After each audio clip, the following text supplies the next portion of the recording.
which do you think resonates more with an audience who's just scrolling through YouTube? So I say start with the existing. So start with the low-hanging stuff, like past videos, existing videos, or venue tour. But I think doing like the selfie videos yourself, where you're walking around, where you're answering questions, that works as well. Also, just a structured video where you're in front of the camera offering tips, right? Because people are always searching for tips. What are the best venues for this? How do I look for a venue that does this? What are the least expensive venues? Well, how can I find the best outdoor weddings, like wedding venue space, all of that? You can offer 5 to 10 minute video tips and you could still get a lot of traffic from that, especially if you make it very specific to your location.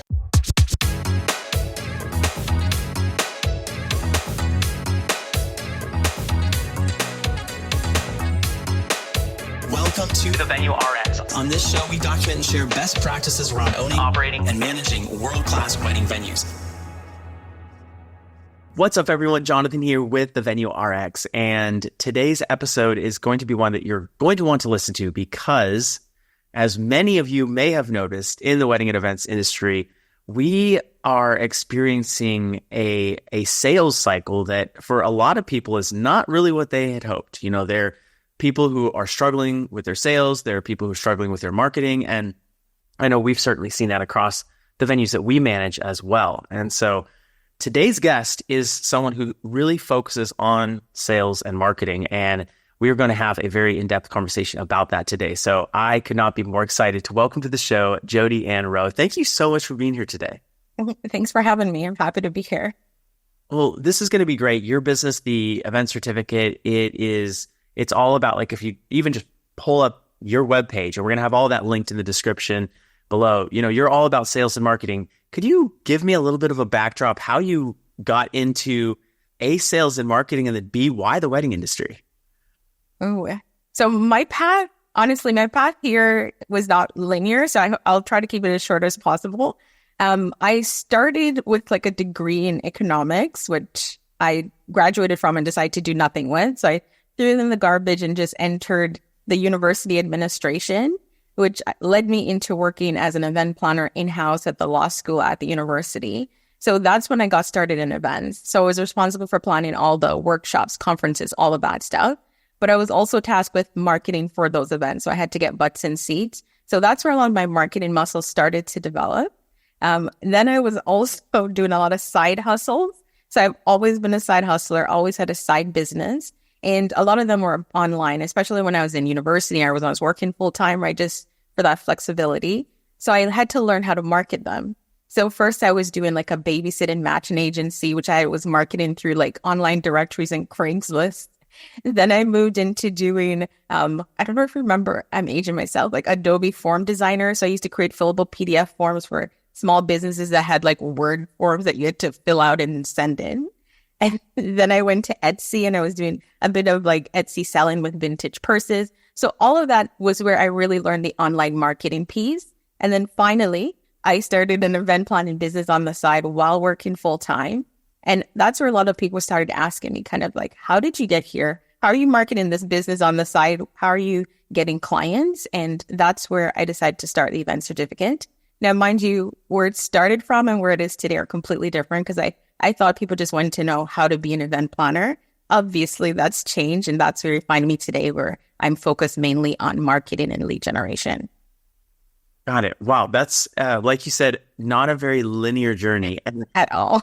You were saying a couple of things. I'm curious, what did you have this like entrepreneurial spirit modeled for you? Were you like, was this something that as a young person, you were just very excited about doing a bunch of different businesses? Was it entrepreneurial? Was it money driven? Like, I'm curious where, because I definitely hear a drive coming through all of it. I think it's a little bit of both. One, I had both my parents were entrepreneurs, but funny enough, they never gave me the entrepreneur skill. They always went on along the edge of go the corporate route, like go get a job, don't do what we do. But just seeing how they built their businesses and the things they do, I naturally liked the environment. I liked seeing what they were doing. So that part always stayed with me. But I'm someone that my interest always varies, which is where the side business always comes in. And once I started doing them, I really enjoyed it. So I kept going at the entrepreneur side until I just exited corporate because I realized that was where my passion and strength was. Hmm. So it was kind of modeled for you, but then there's this drive to kind of continue helping people. And I definitely saw on your website, it's focused primarily towards service-based businesses, correct? Right. Yes. Got it. I deal mainly with service-based businesses. I focus on the event and wedding space because for the event space, it's what I knew because I worked many years in it. The wedding space came more, I would say, just from being in certain networks where a lot of the wedding planners were surprised that I was able to find businesses and book corporate event planning clients. Whereas I thought they had the easier job because I think it'd be easier to sell one-on-one than to a large corporate guy, but they were struggling. And that's where I was like, no, let me show you how it's done because I think it's actually quite easier because it's more personal. The relationship building's a bit easier. And that's what got me here. That's so cool. I love the journey and the progression, kind of like how you got. So tell me a little bit about the event certificate and how that came about. Like it was this something that was your realization there was a need for education, or kind of tell me about how that came about? Yeah, so I started it mainly because I was getting a lot of the questions of how are you building the side business? How are you growing it while working full time? Then one of the clients I landed very early was like a hospital in the side business. And a lot of the planners in my network were asking. So I started it originally as a blog with no intention of monetizing it. It was just started as, here's the information because there's so many lunches and dinners I can do while working full time and running a business on the side. So I started as that, doing, here's how to become an event planner, all these very basic tips. As more people were finding the blog, as it started to get found and people started finding me, I realized their problems were a little bit deeper, right? They needed a lot more support than just how to start a business. It was, okay, now I have this business. How do I find clients? How do I do my pricing? Like, how do I target people? It was a lot more detailed. So as that started happening, I started changing my business model to suit the questions I was getting.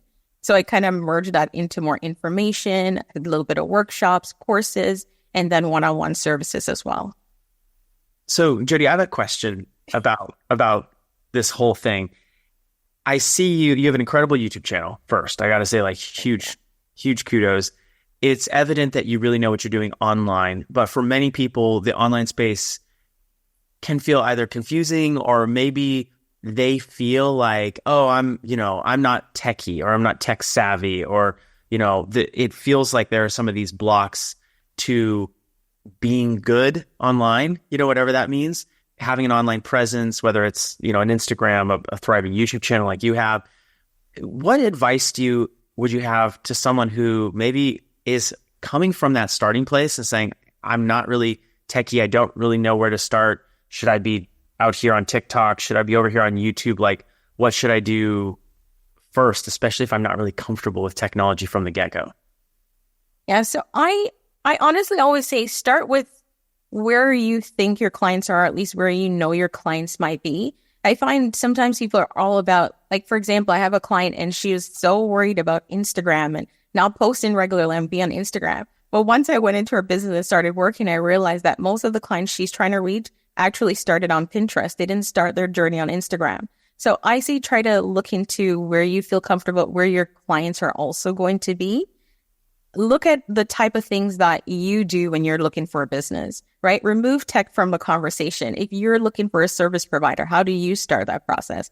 Do you go to Google? Do you go to another search engine? Are you on Instagram, right? How do you navigate through that? Your clients are very similar, right? Tech aside, your clients navigate in very similar ways.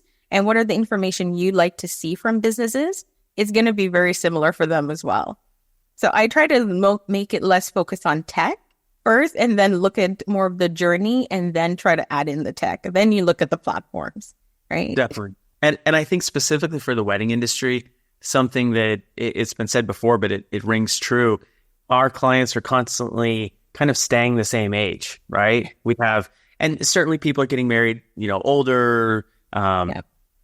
I think that's a trend that we've seen, but overall, right, the clients kind of stay in a certain age range, but we really do. Professionals, we just kind of, I've got 6 kids now. I'm 34, like it's different, So you have 6 kids? I really do. Okay. That's a busy household, but it's a very busy household. But the priorities that I have, right, and the things that are important to me. Like I may not go search for something on TikTok or Instagram the same way I might look at it on Facebook or Google. So that's definitely something interesting. I want to ask one more question about kind of the whole marketing piece and specifically YouTube before we jump into some specific. Okay. Tell me about your YouTube channel for anyone who maybe is listening to this show and they're like, oh, I want to start a podcast or I want to start a YouTube channel, or they feel like maybe YouTube or Instagram or any of these outlets is a good place for them to be because they love talking to people, they love expressing themselves. Are there some things that you did that you feel like contributed to your success on that platform? Yes. I laugh just because my entry to YouTube, like just like my business, was never intentional. I started it again just as a way to put information so my clients could access it, and then other people started accessing it, right?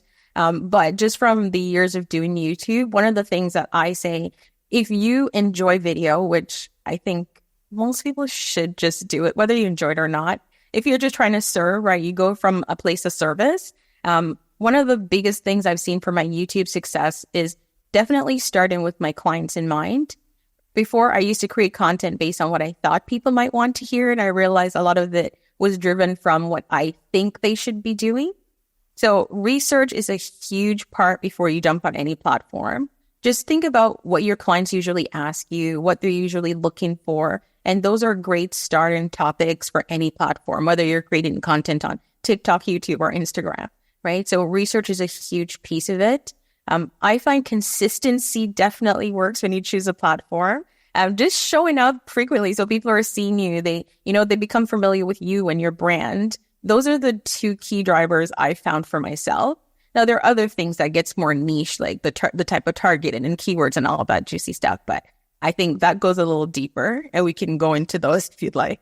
Yeah. No, well, I want to touch on one thing before because I do want to pivot and actually talk about marketing and sales and things like that. But do you, are there ways that you found to effectively show up consistently despite having maybe a full-time job, multiple side hustles, family life, personal life, all of that? Because of that, I feel like is one of the key things that keeps people back. They post a couple videos, maybe then they stop.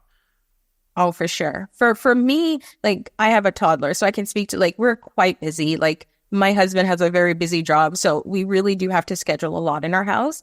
For me, it's scheduling. So I always schedule time to do my content. So whether that's once a week or once a month, for example, YouTube, I set a specific day where I do just a block of YouTube videos. I don't do one video at a time when I feel like, right? I'll schedule the time in advance. It's in my calendar. Everyone in our household knows that it's coming up, right? Setting out everything I need to get done, record those. So that way, at least I have a consistent schedule going forward. I never feel like there's a day that pops up and I need to post. I don't know what to post and I'm stuck for content. So a lot of it is honestly planning, scheduling, and just timing everything out. Got it. I love that scheduling piece. I feel like if you, and I've been through this before, if you say, oh, I want to record a couple of pieces of content this week or a week, and then you kind of say you're going to fit it in. And even if you buy all the tech and gear, like I've done that. I've spent thousands of dollars on podcasts and all this stuff. And then I'm like, I didn't record anything the last 2 weeks. Like, what's happening? I know. And that I tell people that all the time. Sometimes people will say to me, well, what do you use for YouTube? What's your camera? What's your mic? And I tell them for the first 3-4 years of YouTube, I just use my phone. And they're like, it's not your phone. I'm like, no, it's my phone by the front window in our living room where I get the most light. And that was it. Because if I start putting in all these other limitations, then I might not do anything, right? So it's best to just do with what you have. And that's the best way to just do it quickly and get it done and get it checked off.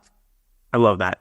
Hey friends, Jonathan here. Just want to take a moment and share about Common Sense Events consulting packages. We are really excited to be consulting with a few more companies this year and we've done it in the past successfully, and it's been such a blast. So this year, we want to take on a couple more consulting clients. Unfortunately, because of the venues that we currently manage and the intention and the focus that we have on that, we're only able to take on a limited amount, but we do have a couple slots for venues. So if you are interested, we have both 90 and 120-day programs available, or we can come in and partner with you on marketing, sales, operations, and help fine-tune any of the systems that are in those categories. So if you are interested in that, we would absolutely love to hear from you and see if there's a way that we could partner with you and serve you at your venue. Go ahead, fill out the link that is in the description in this video or podcast. You can also just send us an email at venues@cseventservices.com, and we'd love to chat with you. All right, back to the show. That's great.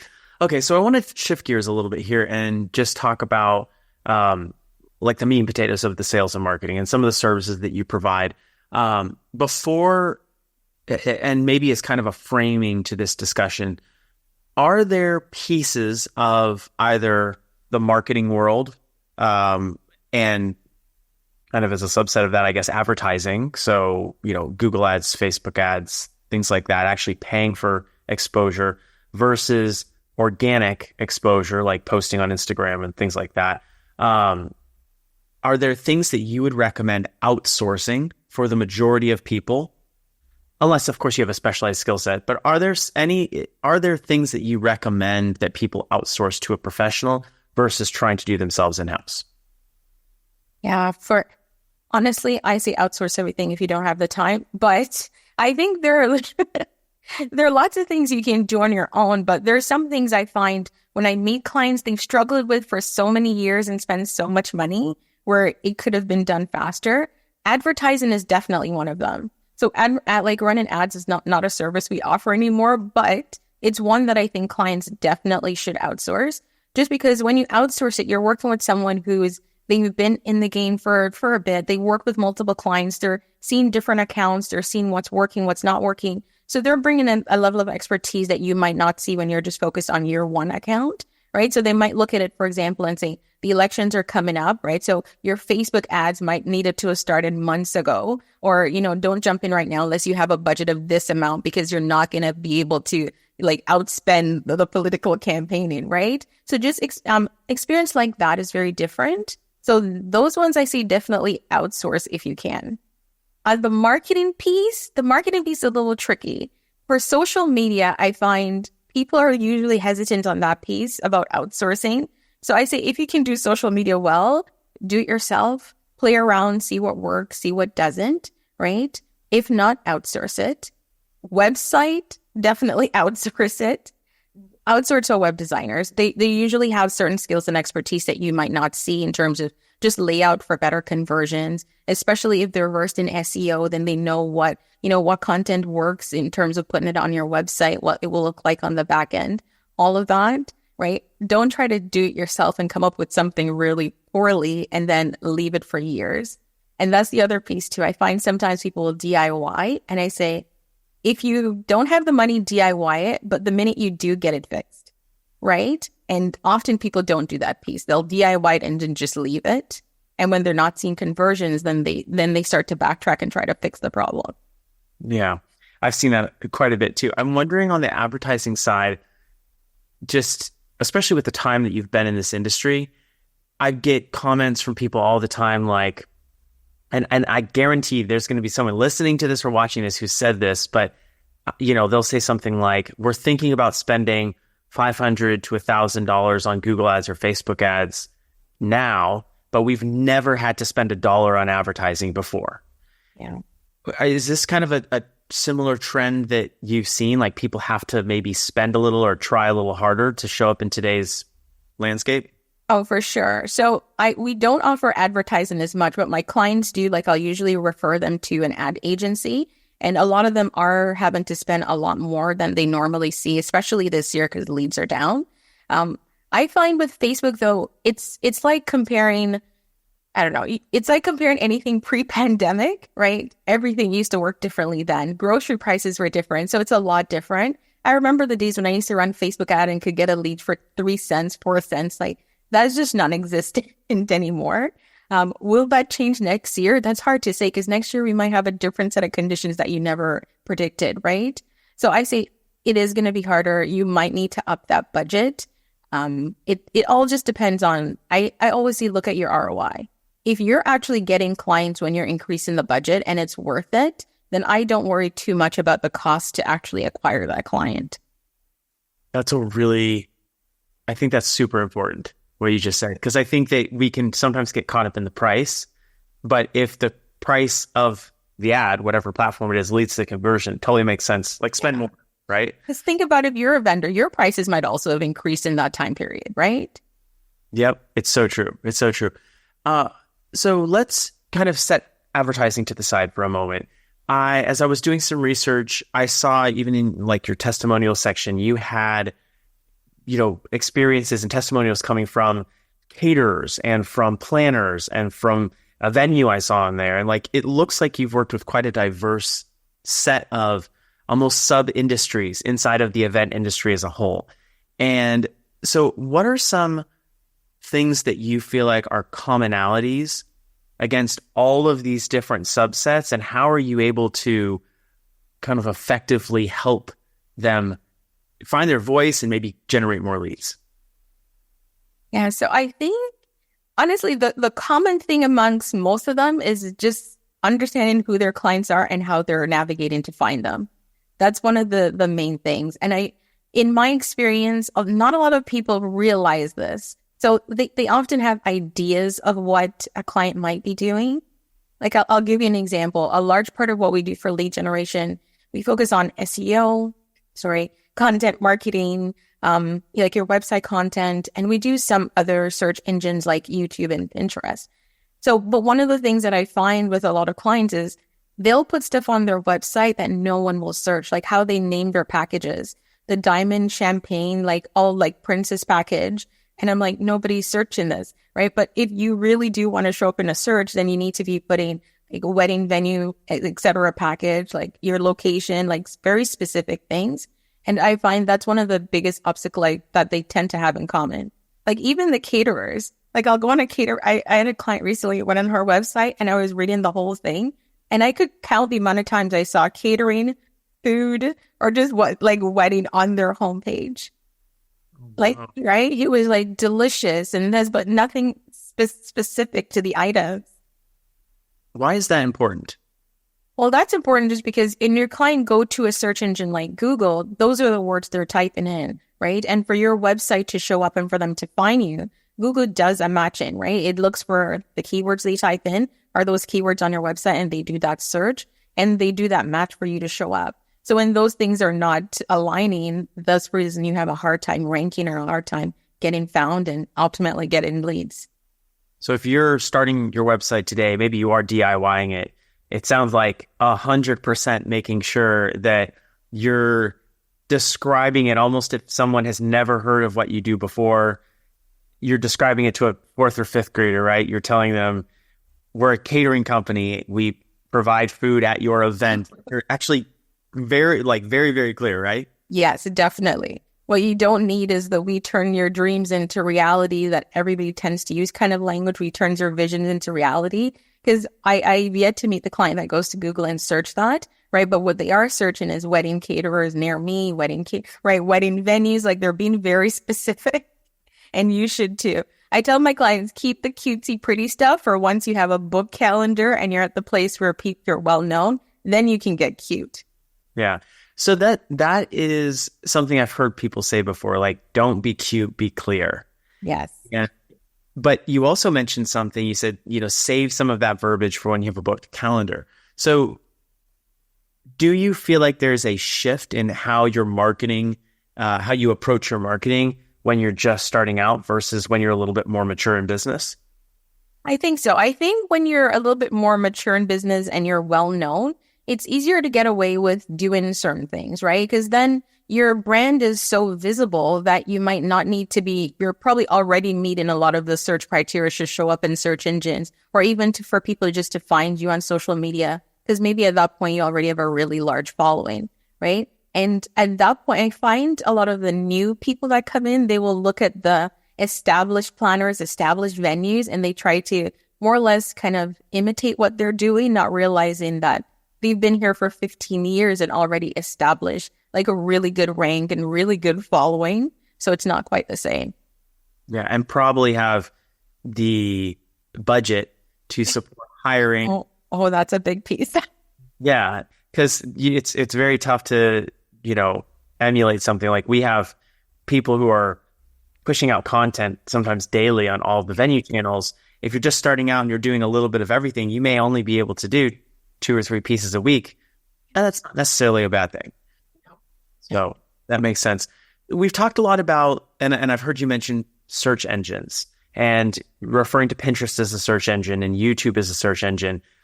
I think from just the experience that I have with venues, oftentimes I see venues targeting and focused on Google, right? Because that's the main one. And then maybe Pinterest, and maybe they've heard Pinterest described as a search engine, but talk to me about YouTube. Like, how should people be using YouTube? Well, YouTube, believe it or not, is one of the second largest search engines out there, right? It's just more a video-based search engine. And I think it's a huge opportunity that a lot of people are missing. I don't know if when you search online and you search and you see the search results come up in Google or any other search engine, sometimes it will include video results. And often I've seen those video results at the top before the other like websites and blogs and a lot of other pages, right? So it's quite important to incorporate a lot of that in your content planning and content marketing. And I think that honestly, venues are one of the ones I think has such a huge gap and huge growth on YouTube. But you might tell me otherwise because I know you're in the space.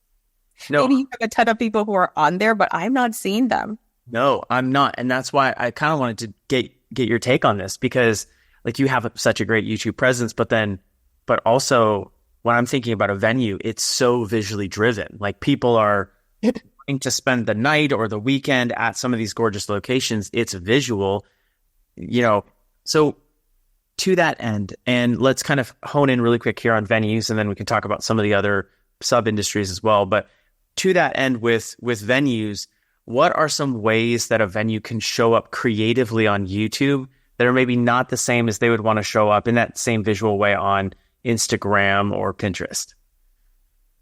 Sure. For YouTube, I think I'll start here because what I've noticed in terms of trends so far, right now on YouTube, if you look for wedding venues, a lot of the content that you'll find will be kind of just someone getting married or an influencer doing a vlog about a wedding and they're doing kind of like a tour of the venue. It's rarely from the venue's perspective. And that for me is a huge gap. Like it's a huge opportunity, right? Just because if someone else is reviewing your venue and they're doing multiple at a time, you're not really optimizing the potential for someone to see the true, like what's really possible at your space and what you offer. So that's the first thing I've noticed in terms of the gap. But venues can start with existing content, like even your venue tour video that you have on your website, you can start to put it on your YouTube channel, right? Now, mind you, I have lots of concerns about those wedding tour venues because sometimes when I go to tour venues and it's all just like the overview, and I prefer detail, like I'm a very detailed person. Like I would love to see someone walk through and be like, here's the room, you can hold 200 people, here's where, right? And people will say, I have clients that say that, but Jody, they could just come in. And I'm like, but that's assuming that everyone is immediately available when you could have given that detail in a video that's on YouTube, right? So those are two very low-hanging fruit that they can start with. The next is existing content that they might have planned at their venue.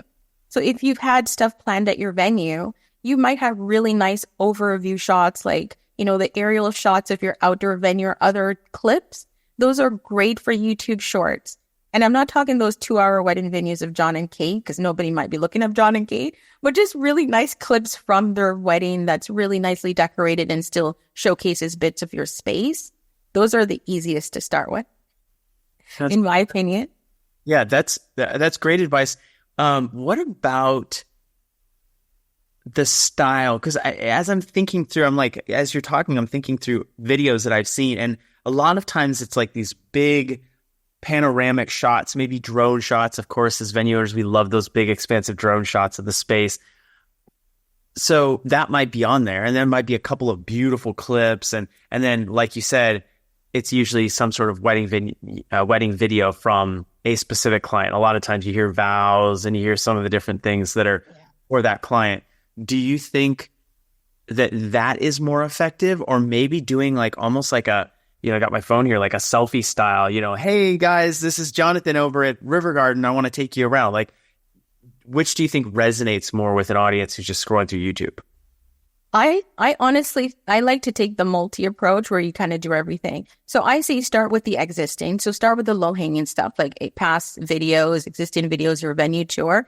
But I think doing like the selfie videos yourself where you're walking around, where you're answering questions, that works as well. Also, just a structured video where you're in front of the camera offering tips, right? Because people are always searching for tips. What are the best venues for this? How do I look for a venue that does this? What are the least expensive venues? Well, be careful with words like affordable, inexpensive, and budget friendly, but just other things. They might be looking for, how can I find the best outdoor wedding venue space, all of that. You can offer 5 to 10 minute video tips and you could still get a lot of traffic from that, especially if you make it very specific to your location, right? I've had clients that put up videos like those that do really well and not consistently, like one video where they're just like outdoor wedding space, Atlanta, how to choose your venue, right? And that will get traction. So something like that, just go think about a lot of the common questions you get or what people are looking for, 20 questions to ask on your venue, like your wedding venue tour. Videos like those do really well. Like, I don't know if you know Jamie Wolfer.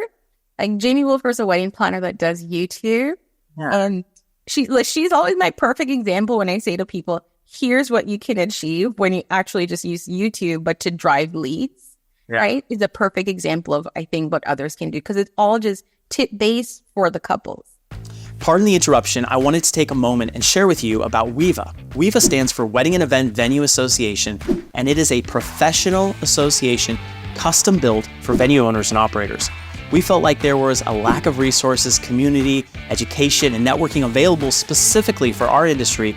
And so we recently started this association and it's been growing by the day. We would love to extend an invite to you, so please click the link in the description or wherever you're watching this video, and we would love to welcome you into the community. Yeah, and as venue owners or as event planners or as catering people, like we have the answers to the questions that the people are asking because we do it every day. Yeah. Like, look at real estate. Like, they're like the perfect example of how to target really well, I find. And they do use a lot of the different platforms, including in like YouTube.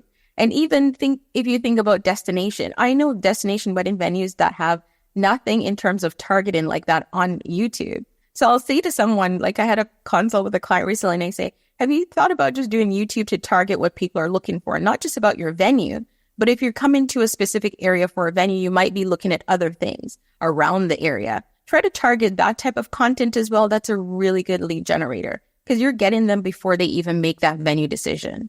Yeah, that's a really good piece of advice.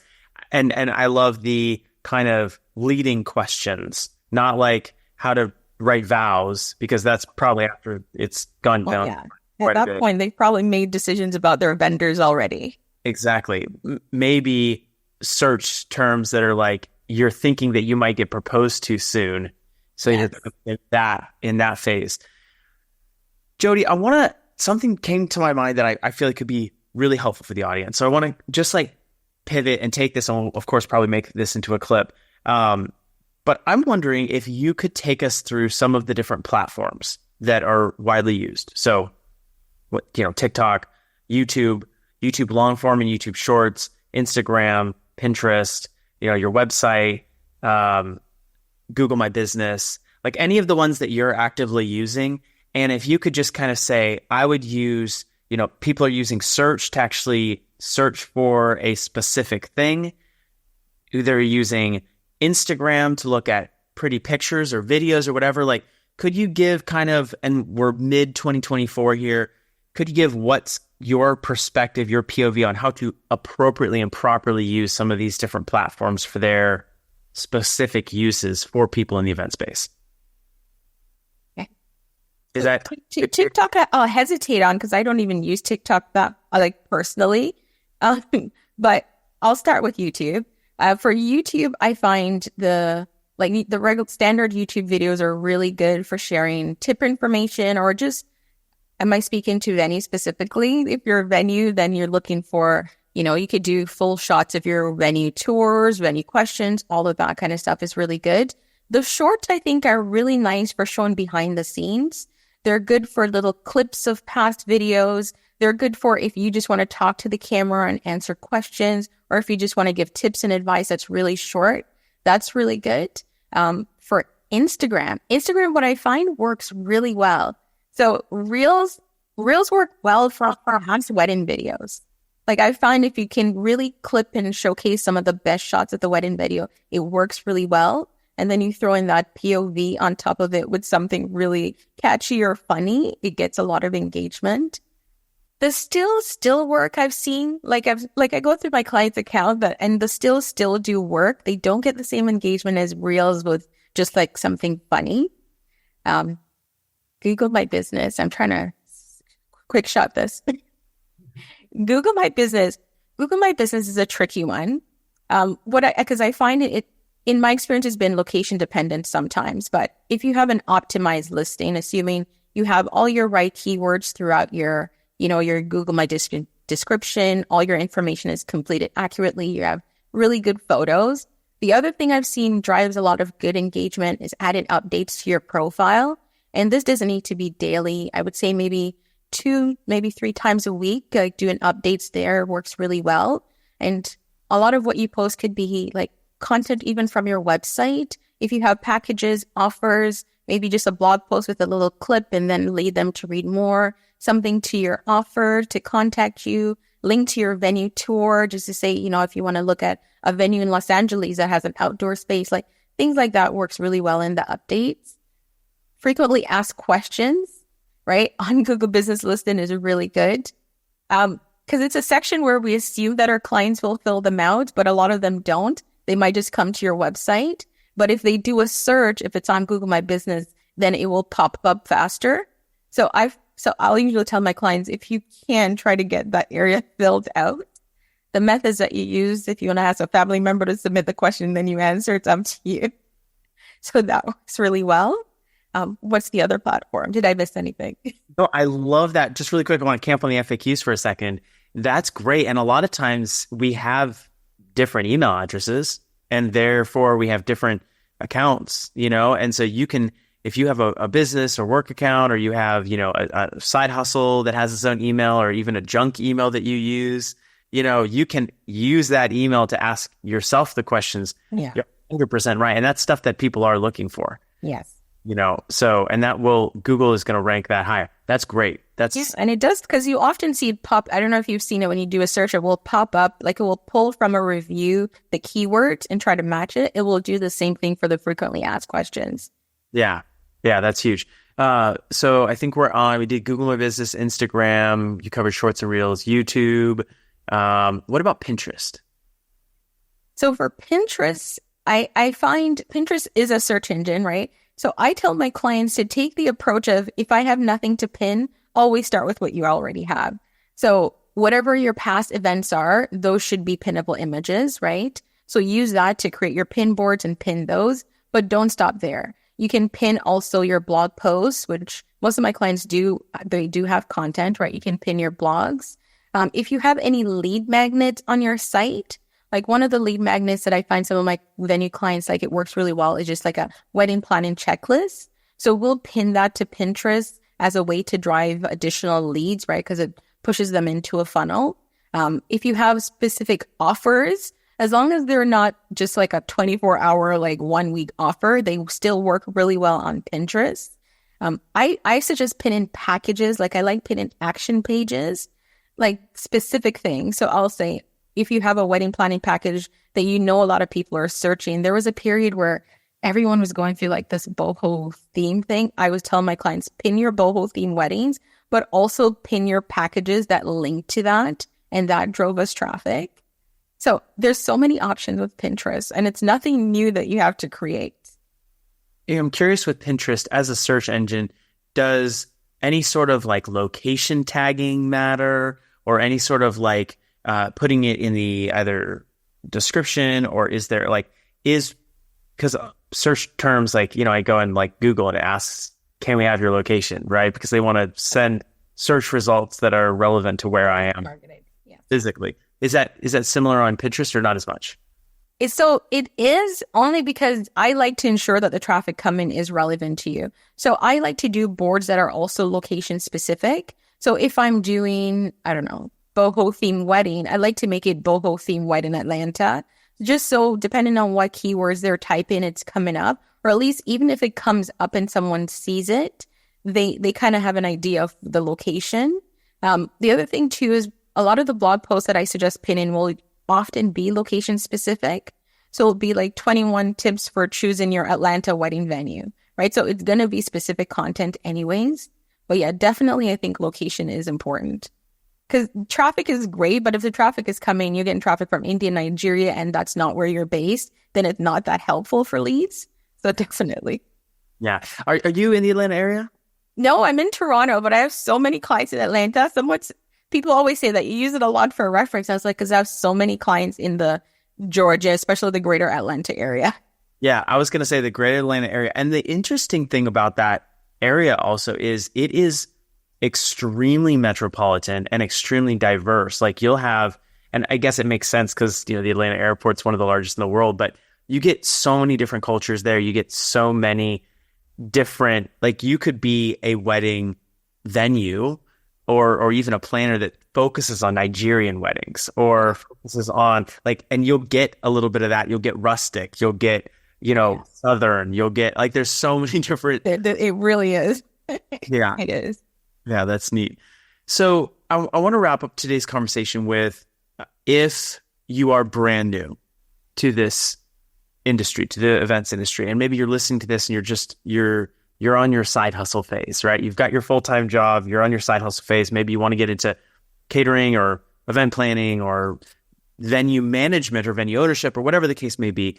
How would you start changing the current persona that you may or may not have online to kind of start getting some more attention towards your business? Would it be like a light switch where, hi guys, I'm really interested in planning and this is me now, I'm a planner? Or would you start kind of slow dripping it? Would you create a brand new account that's just focused on that? How would you handle that? And kind of specifically focusing on Instagram and, I know you said you don't use TikTok as much, but let's say Instagram and YouTube.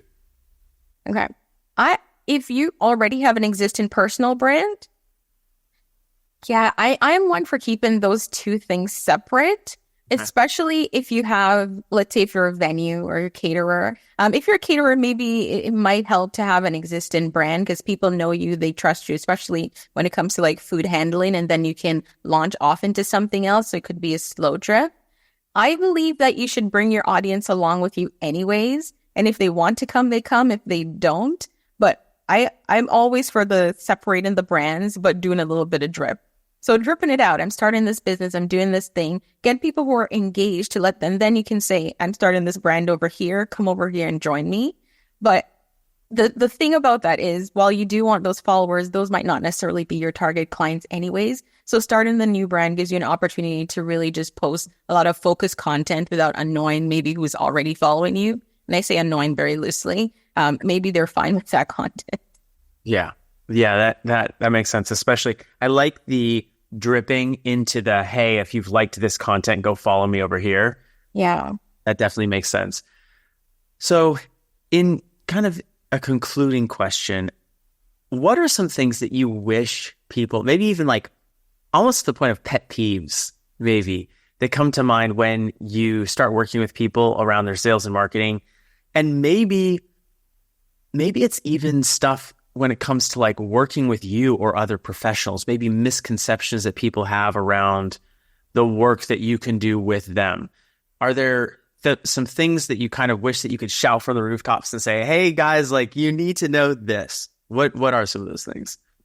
So for me, just coming from my perspective of being in just lead generation and a lot of it being organic, I would say that results aren't immediate. I think clients assume sometimes that the minute they hire you, the next week they're going to be booked out, right? And for me, just understanding that it does take time to build up what you don't have, especially if you're starting from scratch. You've never had it, you've never had blogs on your site. You don't have a lot of well-written content that needs to be redone. Just understanding that it does take time. One thing that honestly is a pet peeve for me is the lack of tracking. I find too many business owners don't know their own business. And okay, I have a degree in economics, so obviously I'm a bit of a nerd in that sense. So I'm all for analytics. Like I could sit and look at numbers and I love how they work and I like seeing changes and understanding why something dropped, why something increased. And I'm often surprised that people don't know their analytics. They don't know how many visits they get to their website. If their Instagram post, like they'll be focused like, oh, I only got 2 likes on this. And I'll say, okay, but what are the other metrics? And they don't know. And so stuff like that, definitely your analytics are important because it can tell you, for example, if you're doing Google Analytics, where you're getting traffic from, how much traffic you're getting from particular sources. Did it go up this month? Did it go down? Did you run an ad and did it work? Like all of that's so important for making business decisions going forward. So that one's a huge pet peeve for me. And it's when I often show my clients like right away. I'm like, no, here's how you do this. You need to look at it every month. Thank you so much for saying that, because that for me has been probably, like, even in our company, the biggest frustrating thing. I tend to jump into something and I'm like, oh, this could be a great opportunity. Let's start doing this or that. Or like even YouTube, what you're saying right now, I'm already thinking, oh, we're going to go and we're going to do this walkthrough on YouTube and I could do this cool. Like my mind's already going that way. But I think as business owners, we need to take a moment and let the creative side of our brain just rest for a second and think analytically and say, okay, how are we going to decide whether this is successful or not? Yeah. And far too often, and I'm the main one who's guilty of this, like we do things based on our gut feel. It's like, did it feel like there was some ROI from that? Versus I have some way to prove. So Jody, when you're talking to people, maybe regardless of it, if it's on the marketing side or if it's actually like sales and lead gen, what are effective ways, tools, spreadsheets, trackers? Like, is there anything specific that you direct people towards to help them with tracking and reporting? For their business overall? Yeah. To just kind of like, is it a spreadsheet thing? Just like open up a spreadsheet, put what you're trying to track? Or is it like you use like a project management tool like Asana or something like that? Like, yeah, so I recommend different things depending on what you're doing. I'm a huge Asana fan. Like I use Asana a lot for my team just because I like having processes in my business. I like everyone to understand what those steps are and what those processes are. The same applies to a lot of businesses, right? If you need to hire an assistant next week, like if you bring them in, can you show them what the process is? Like what are the steps are to do anything in your business? So that's important. The next one is just for tracking like your stats on anything, like analytics for any platform, whether that's Instagram, TikTok, or Google is always helpful. I say a spreadsheet is always good because I use it for different things. Like for example, I'm an affiliate for different programs and I track all of that in spreadsheets because every quarter or so, I'll decide if I need to continue being an affiliate for something. If I'm putting a lot of myself or my team's energy into promoting something and we're not seeing an ROI, maybe it's something we need to stop doing. So anything like that, I think can be tracked in different ways. It just depends on what it is. I love CRMs. Like I use HoneyBook. I used to also use Dipsado. Those are really good for just tracking the business side, your money side. QuickBooks or anything else you use, like those. I'm surprised when people don't have accounting stuff in place, but that's a conversation for another day. Yeah, very true. Very true. Well, Jody, this has been great. I really appreciate you coming on and sharing with us how we tackle this, I think. And we spent a lot of time looking generally at kind of sales and marketing and a little bit of advertising, obviously. I know people have kind of specific questions, questions like this, I'm doing this, and this seems to be working, but I'm missing something over here. Are you actively taking clients right now? Tell me a little bit about your business and what's the best way to get in touch with you. Yeah, so we are a marketing agency and we do done-for-you services as well. A lot of that on SEO and lead generation, just organic. So we are taking one-on-one clients. You can always contact us, go to my website, eventcertificate.com. You can always schedule a call with myself and we'll just go through doing an evaluation of your business, where you're at and what you're looking for, and if it's something that we can help with or not. Awesome. Very cool. And you're also active on YouTube. So we'll have the and Instagram. Yep, and Instagram. We'll have the links of all of those in the description of both this YouTube video as well as the podcast. So you'll have to go check out Jody-Ann Rowe. Thank you so much for being here today. This was awesome. I don't know. It was very lovely chatting with you. I've always wanted to do this, so thanks for having me. Amazing. We'll talk to you soon. Thanks so much. Hey there, wanted to take a quick break and share a little bit about Common Sense Events and the consulting services that we provide. In the past year, Common Sense Events has been able to partner with several venues and provide consulting services around everything from marketing, sales, and operations. We've worked with families, helping smooth out operational hiccups. We've worked with teams to help their marketing departments book more events, and we've worked with sales teams to make sure they're able to have higher converting tours. So if that sounds interesting to you, we would love to have a conversation about that. You can contact us at venues@cseventservices.com. You can also just reach out on the podcast and send us a DM if this is interesting to you. But we would love to talk with you and see if there's a way that we can partner with you and your venue and help make your venue run smoother. All right, back to the show.